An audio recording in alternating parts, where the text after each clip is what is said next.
ஹனுமன் சனி பகவானை காப்பாற்றிய கதை உங்களுக்கு தெரியுமா? இதனால்தான் சனிக்கிழமை அன்று ஹனுமானை பூஜை செய்யும் பொழுது சனி பகவானின் தாக்கம் குறையும்.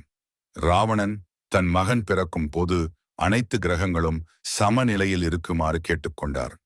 ராவணனின் வேண்டுகோளுக்கு இணங்க அனைத்து கிரகங்களும் சமநிலையில் இருக்க ஒப்புக்கொண்டனர். ஆனால் சனி பகவான் மட்டும் ஏற்றுக்கொள்ளவில்லை. ஆதலால் சனி பகவானை ஒரு நல்ல நிலையில் கட்டி வைத்தார். ஆனால் ராவணன் மகன் பிறக்கும் வேளையில் சனி பகவான் தன்னுடைய பார்வையை மாற்றிக் கொண்டதால் கோபம் அடைந்த ராவணன் சனி பகவானை சிறைபிடித்தார். பல ஆண்டுகள் கழிந்தன. ஹனுமன் ராமரின் தூதுவனாக இலங்கைக்கு வந்தபோது ராவணன் ஹனுமனை பிடித்து வாளில் தீ மூட்டினார். அப்போது ஹனுமன் இலங்கையை எரித்துவிட்டு தப்பி சென்றார். அவரை இடைமறித்த வாயுதேவன் சனி பகவான் ஒரு குகையில் அடைபட்டு இருப்பதாக கூறினார். பின்பு ஹனுமன் சனி பகவானின் அழுகுரலை கேட்டு அந்த இருண்ட சிறையிலிருந்து விடுவித்தார். அப்பொழுது சனி பகவான் அனுமனுக்கு நன்றி கூறி அனுமனிடம் தங்களுக்கு என்ன வேண்டும் என்று கேட்டார்.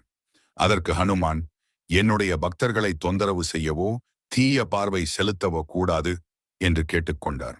அதன்படி சனிக்கிழமை அன்று சனி பகவானை வணங்கும் போது அனுமனுக்கு வெற்றிலை மாலை அணிவித்து வழிபட்டால் சனியினுடைய தாக்கத்தில் இருந்தும் கெட்ட பார்வையில் இருந்தும் தப்பிக்கலாம்.